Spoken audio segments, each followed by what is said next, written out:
ओम नमः शिवाय। हमारे प्यारे भक्तगणों, शिव पुराण में पुत्र प्राप्ति के लिए कई अकाट्य और अचूक उपाय बताए गए हैं। भगवान शिव की कृपा से संतानहीन दंपति भी पुत्र रत्न की प्राप्ति कर सकते हैं। शिव पुराण के अनुसार पुत्र संतान पाने के लिए भगवान शिव की विशेष आराधना और अनुष्ठान करना चाहिए।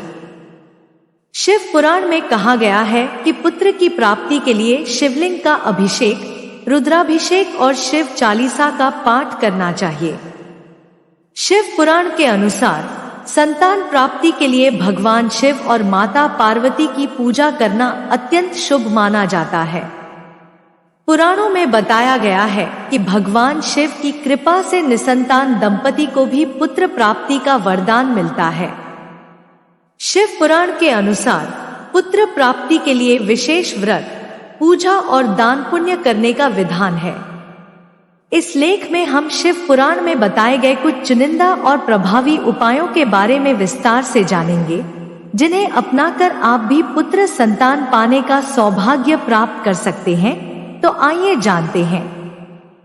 शिव पुराण के अनुसार पुत्र प्राप्ति के वो खास उपाय जो आपके जीवन में खुशियों की बहार ले आएंगे। एक पति पत्नी के लिए विशेष अनुष्ठान। शास्त्रों और शिव पुराण में वर्णित एक अत्यंत प्रभावशाली उपाय पति पत्नी को एक साथ करने के लिए सुझाया गया है। इस उपाय को करने से पहले यह ध्यान रखना आवश्यक है कि दोनों को मिलकर इसे संपन्न करना है। लगातार 11 सोमवार तक इस अनुष्ठान का पालन करना होगा, जिसके लिए दोनों को व्रत रखना होगा। सूर्य अस्त के बाद तांबे के लोटे में कच्चा दूध लेकर पति पत्नी शिव मंदिर जाएं। वहां पहुंचकर दोनों मिलकर शिवलिंग का दूध से अभिषेक करें। अभिषेक के बाद 11 बेलपत्र शिवलिंग पर अर्पित करें। शिवलिंग के सामने बैठकर सच्चे मन से 108 बार नमः शिवाय मंत्र का जाप करें। जाप के पश्चात महादेव के सामने अपनी मनोकामना को प्रकट करें। ऐसा करने से महादेव की विशेष कृपा प्राप्त होती है और मनचाही संतान का वरदान मिलता है। यह उपाय न केवल सरल है बल्कि अत्यंत प्रभावी भी है, जिससे हर जोड़े को महादेव की आशीर्वाद से संतान सुख की प्राप्ति होती है। 2 महिलाओं के लिए विशिष्ट अनुष्ठान। शिव पुराण के अनुसार पुत्र प्राप्ति के लिए एक और सरल और प्रभावशाली उपाय है, जिसे केवल महिलाएं ही कर सकती हैं। इस अनुष्ठान को सच्चे मन से करने पर भगवान शिव की कृपा से पुत्र की प्राप्ति होती है। इस उपाय को करने के लिए लगातार 21 सोमवार तक सुबह सूर्य उदय के बाद स्नान करके शुद्ध हो जाएं। इसके बाद शिव मंदिर जाकर अपनी श्रद्धा और क्षमता के अनुसार महादेव की पूजा अर्चना करें। मंदिर से निकलते समय दूध से बनी मिठाइयां जैसे बर्फी छोटे बच्चों में बांट दें। यह अनुष्ठान करने से महादेव प्रसन्न होते हैं और उनके आशीर्वाद से पुत्र की प्राप्ति होती है। लगातार 21 सोमवार तक इस उपाय का पालन करने पर भगवान शिव का आशीर्वाद और संतान सुख मिलता है। 3 संतान सुख प्राप्ति के लिए 11 सोमवार का अनुष्ठान।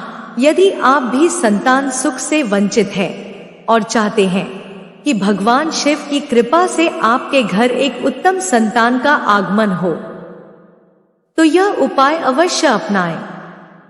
इस उपाय के तहत आपको लगातार 11 सोमवार तक 11 कन्याओं को अपने घर में भोजन कराना होगा। यदि परिस्थिति ऐसी है कि आप अपने घर में 11 कन्याओं को भोजन नहीं करा सकते, तो निराश होने की आवश्यकता नहीं है।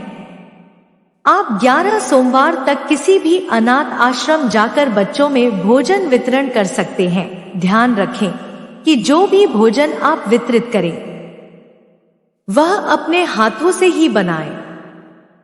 बाजार से खरीदा हुआ भोजन इस अनुष्ठान के लिए उपयुक्त नहीं है और इसका लाभ प्राप्त नहीं होगा। शिव पुराण के अनुसार जो भी पति पत्नी इस उपाय को सच्चे मन से करते हैं, उन्हें भगवान शिव की कृपा प्राप्त होती है और संतान सुख का वरदान मिलता है। 4 पुत्र प्राप्ति के लिए बेल वृक्ष का पूजन। जैसा कि आप में से कई लोग जानते हैं कि शिवलिंग की पूजा करने से भगवान शिव प्रसन्न होते हैं, वैसे ही बेल वृक्ष की पूजा से भी भगवान शिव अत्यंत प्रसन्न होते हैं। यदि आप पुत्र प्राप्ति की कामना रखते हैं तो यह उपाय आपके लिए है। हर सोमवार सूर्यास्त के बाद बेल वृक्ष के नीचे 11 दीपक जलाएं। ध्यान रहे कि दीपक में केवल घी का ही प्रयोग करें। दीपक जलाने के बाद बेल वृक्ष की 3 परिक्रमा करें और सच्चे मन से अपनी मनोकामना और प्रार्थना करें। यह उपाय नियमित रूप से करने से शीघ्र ही आपकी मनोकामना पूर्ण होने लगेगी और भगवान शिव की कृपा से पुत्र सुख की प्राप्ति होगी। इन उपायों को अपनाकर आप भगवान शिव की कृपा प्राप्त कर सकते हैं और अपने जीवन में संतान सुख का आशीर्वाद पा सकते हैं। 5. लड्डू गोपाल की पूजा से पुत्र प्राप्ति। गुजरात और उसके आसपास के प्रदेशों में एक सरल और प्रभावी उपाय पुत्र प्राप्ति के लिए किया जाता है। इस उपाय को करने के लिए सबसे पहले गुरुवार के दिन अपने पूजा घर में लड्डू गोपाल की एक छोटी मूर्ति स्थापित करें। इसके बाद लगातार 11 या 21 गुरुवार तक सुबह स्नान कर शुद्ध होकर लड्डू गोपाल की सच्चे मन से पूजा करें। पूजा के दौरान लड्डू गोपाल को मिश्री, गुड़ और मक्खन का भोग लगाएं। पूजा समाप्त होने के बाद पति पत्नी इस भोग का सेवन करें। यह क्रम 11 या 21 गुरुवार तक नियमित रूप से पालन करें। शिव पुराण में कहा गया है कि जो भी दंपत्ति इस विधि को सच्चे मन से करता है उन्हें भगवान की कृपा से पुत्र प्राप्ति का वरदान मिलता है। 6 पुरुषों के लिए रुद्राक्ष धारण का अनुष्ठान। पुत्र प्राप्ति के लिए यह उपाय भी अत्यंत प्रभावी है, लेकिन इसे केवल पुरुषों को ही करना चाहिए। सर्वप्रथम 3 मुखी रुद्राक्ष को एक काले धागे में पिरोकर सोमवार के दिन शिव मंदिर जाएं। वहां शिवलिंग की विधिपूर्वक पूजा अर्चना करें और फिर उस रुद्राक्ष को अपने गले में धारण करें। रुद्राक्ष धारण करने के बाद लगातार 11 सोमवार तक व्रत रखें और शिव मंदिर जाकर पूजा अर्चना करें। पूजा के बाद मंदिर से निकलते समय अपनी श्रद्धा और क्षमता के अनुसार गरीबों में भोजन या पैसे बांट दें। यह उपाय करने से शीघ्र ही भगवान शिव की कृपा से पुत्र प्राप्ति होती है। इन उपायों को अपनाकर भगवान की कृपा प्राप्त कर सकते हैं और अपने जीवन में संतान सुख का आशीर्वाद पा सकते हैं। 7 वृक्षारोपण से पुत्र प्राप्ति। हमारे पौराणिक शास्त्रों में वृक्षों और वनस्पतियों को अत्यंत महत्व दिया गया है, क्योंकि इनमें साक्षात ईश्वर का वास माना जाता है। इनकी सेवा और पूजा अर्चना से मनुष्य को कई गुना अधिक लाभ प्राप्त होता है। अगर आप संतान या पुत्र सुख से वंचित हैं और पुत्र प्राप्ति की मनोकामना रखते हैं तो यह उपाय आपके लिए है। यह उपाय सरल और प्रभावी है, जिसे कोई भी आम इंसान आसानी से कर सकता है। इस उपाय को करने के लिए अपने आंगन में या किसी सुरक्षित स्थान पर 11 आम, पीपल या नीम के वृक्षों का रोपण करें। ध्यान रखें कि इन वृक्षों को अपने हाथों से ही लगाएं और जब तक यह पेड़ बड़े नहीं हो जाते तब तक उनकी देखभाल करें। रोज पानी दें। सच्चे मन से इनकी सेवा करने से भगवान शिव प्रसन्न होते हैं और शीघ्र ही पुत्र या मनचाही संतान का आशीर्वाद देते हैं। वृक्षों की सेवा और देखभाल करते हुए भगवान शिव की कृपा प्राप्त करें और अपने जीवन में संतान सुख का आशीर्वाद पाएं। 8 तांत्रिक उपाय से पुत्र प्राप्ति। यह एक सरल तांत्रिक उपाय है जिसे पति पत्नी दोनों को मिलकर करना है। इस उपाय को लगातार 3 सोमवार तक करना होता है। सोमवार को सूर्यास्त के बाद 1.25 किलो गेहूं, 1.25 किलो काले तिल और 1 किलो गुड़ को एक सफेद वस्त्र में बांधकर पति पत्नी दोनों अपने हाथों से किसी बहते पानी में प्रवाहित करें। सफेद पोटली को प्रवाहित करते समय अपनी मनोकामना को 3 बार बोलें और इस प्रक्रिया को लगातार 3 सोमवार तक दोहराएं। सच्चे मन से इस उपाय को करने पर भगवान शिव की कृपा से पुत्र प्राप्ति की मनोकामना पूर्ण होती है। यह उपाय सरल होते हुए भी अत्यंत प्रभावी है और भगवान की कृपा से शीघ्र ही संतान सुख का वरदान प्राप्त होता है। इन उपायों को अपनाकर आप भगवान शिव की कृपा प्राप्त कर सकते हैं और अपने जीवन में संतान सुख का आशीर्वाद पा सकते हैं। शिव पुराण में बताए गए ये उपाय आस्था और भक्ति पर आधारित हैं। इन उपायों को श्रद्धा और समर्पण के साथ करने से भगवान शिव प्रसन्न होते हैं और पुत्र रत्न की प्राप्ति होती है। पुत्र प्राप्ति के ये आध्यात्मिक उपाय मानसिक शांति और सकारात्मकता लाने में भी मदद कर सकते हैं। तो आइए इस विषय में बहुत ही अच्छी कथा का रसपान करते हैं और भगवान शिव और माता पार्वती के आशीर्वाद की कामना करते हैं। एक साहूकार था जो भगवान शिव का अनन्य भक्त था। उसके पास धन धान्य किसी भी चीज की कमी नहीं थी, लेकिन उसकी कोई संतान नहीं थी और वह इसी कामना को लेकर रोज शिवजी के मंदिर जाकर दीपक जलाता था।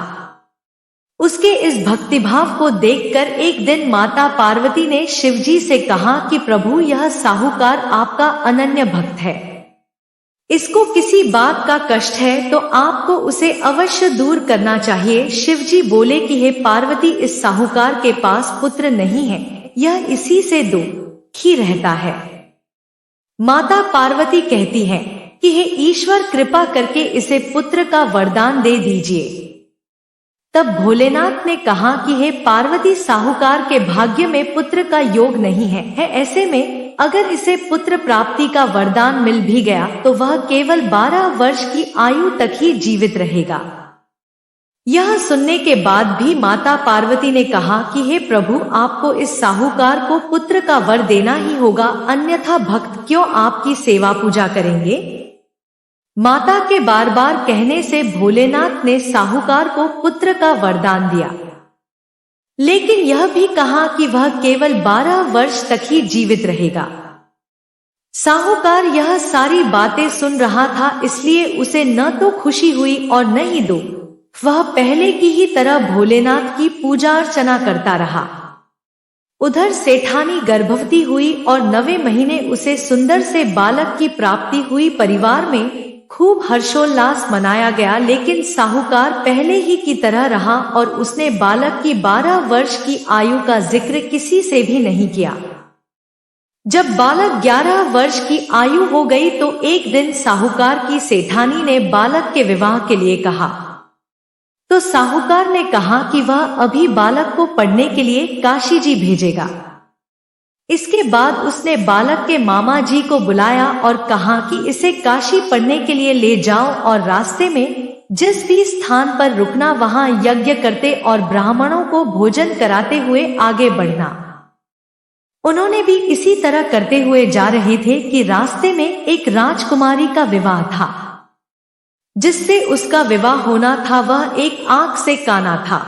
तो उसके पिता ने जब अति सुंदर साहूकार के बेटे को देखा तो उनके मन में आया कि क्यों न इसे ही घोड़ी पर बिठाकर शादी के सारे कार्य संपन्न करा लिए जाएं। तो उन्होंने मामा से बात की और कहा कि इसके बदले में वह अथाह धन देंगे, तो वह भी राजी हो गए। इसके बाद साहूकार का बेटा विवाह की बेदी पर बैठा और जब विवाह कार्य संपन्न हो गए तो जाने से पहले उसने राजकुमारी की चुंदरी के पल्ले पर लिखा कि तेरा विवाह तो मेरे साथ हुआ, लेकिन जिस राजकुमार के साथ भेजेंगे वह तो एक आंख का काना है। इसके बाद वह अपने मामा के साथ काशी के लिए चला गया। उधर जब राजकुमार ने अपनी चुनरी पर यह लिखा हुआ पाया तो उसने राजकुमार के साथ जाने से मना कर दिया। तो राजा ने भी अपनी पुत्री को बारात के साथ विदा नहीं किया। बारात वापस लौट गई। उधर मामा और भांजे काशी जी पहुंच गए थे। एक दिन जब मामा ने यज्ञ रचा रखा था और भांजा बहुत देर तक बाहर नहीं आया तो मामा ने अंदर जाकर देखा तो भांजे के प्राण निकल चुके थे। वह बहुत परेशान हुए, लेकिन सोचा कि अभी रोना पीटना मचाया तो ब्राह्मण चले जाएंगे और यज्ञ का कार्य अधूरा रह जाएगा। जब यज्ञ संपन्न हुआ तो मामा ने रोना पीटना शुरू किया। उसी समय शिव पार्वती उधर से जा रहे थे तो माता पार्वती ने शिवजी से पूछा, हे प्रभु, ये कौन रो रहा है? तभी उन्हें पता चलता है कि यह तो भोलेनाथ के आशीर्वाद से जन्मा साहूकार का पुत्र है। तब माता पार्वती कहती है कि हे स्वामी, इसे जीवित कर दे, अन्यथा रोते रोते इसके माता पिता के प्राण निकल जाएंगे। तब भोलेनाथ ने कहा कि हे पार्वती, इसकी आयु इतनी ही थी सो वह भोग चुका। लेकिन मां के बार बार आग्रह करने पर भोलेनाथ ने उसे जीवित कर दिया। लड़का ओम नमः शिवाय करते हुए जी उठा और मामा भांजे दोनों ने ईश्वर को धन्यवाद दिया और अपनी नगरी की ओर लौटे। रास्ते में वही नगर पड़ा और राजकुमारी ने उन्हें पहचान लिया। तब राजा ने राजकुमारी को साहूकार के बेटे के साथ बहुत सारे धन धान्य के साथ विदा किया। उधर साहूकार और उसकी पत्नी छत पर बैठे थे। उन्होंने यह प्रण कर रखा था कि यदि उनका पुत्र सकुशल न लौटा तो वह छत से कूदकर अपने प्राण त्याग देंगे। तभी लड़के के मामा ने आकर साहूकार के बेटे और बहू के आने का समाचार सुनाया, लेकिन वे नहीं माने। तो मामा ने शपथ पूर्वक कहा। तब तो दोनों को विश्वास हो गया और दोनों ने अपने बेटे बहू का स्वागत किया। उसी रात साहूकार को स्वप्न ने शिवजी ने दर्शन दिया और कहा कि तुम्हारे पूजन से मैं प्रसन्न हुआ। इसी प्रकार जो भी व्यक्ति इस कथा को पढ़ेगा या सुनेगा उसके समस्त दुख दूर हो जाएंगे और मनोवांछित सभी कामनाओं की पूर्ति होगी। तो ये थी हमारी आज की वीडियो। अगर आपको यह वीडियो अच्छी लगी तो इसे जरूर लाइक करें, चैनल को सब्सक्राइब करें, वीडियो को शेयर करें और कमेंट में जय भोलेनाथ जरूर लिखें।